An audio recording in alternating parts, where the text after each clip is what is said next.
On doit annoncer à nouveau la fermeture des sentiers. Ça, c'est clair et net. Ça va être annoncé dans les prochaines heures et d'ici demain soir.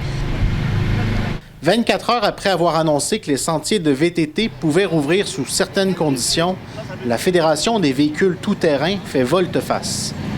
Il y a des contacts qui vont se faire quand même. Il faut aller faire le plein d'essence, il faut aller chercher un petit peu d'épicerie.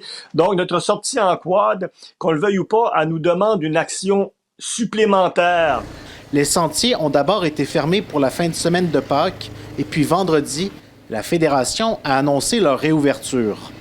On s'excuse de la façon que ça a tourné cette semaine. Oui, là, quand on a annoncé qu'on les ouvrait à nouveau, ben là, ça a créé quelques j'aimerais pas dire malentendus, mais quelques situations où il a fallu réévaluer et réviser notre décision.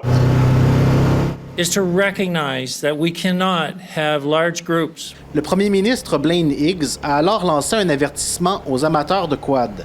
Il a répété que les activités de groupe représentaient un risque de transmission du virus. C'est qu'on veut coopérer avec la province et puis aussi coopérer avec l'opinion publique. C'est justement après des discussions, entre autres avec le bureau du premier ministre, que la Fédération veut rectifier le tir. Lorsque le premier ministre a annoncé qu'il n'était pas satisfait ou mécontent de la décision qui avait été prise du côté de la Fédération, donc c'est à ce moment-là qu'on s'est dit, regarde, faut refaire nos devoirs et ce serait peut-être dans notre intérêt de faire volte-face, là.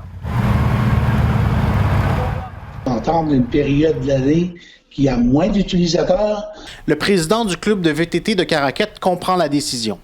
Avec la fonte des neiges, plusieurs amateurs font de toute façon une pause en avril. Mais il sait qu'il y aura des déçus. Sûr et certain, la plus grosse déception est probablement des amateurs de VTT du sud de la province, qu'eux autres sont déjà aptes, c'est pas mal sec déjà, puis ils sont prêts à réutiliser les sentiers. La Fédération dit qu'elle va réévaluer sa décision en mai. Question de voir comment le dossier de la COVID-19 va évoluer. Ici Alix Villeneuve, Radio-Canada, Caraquette.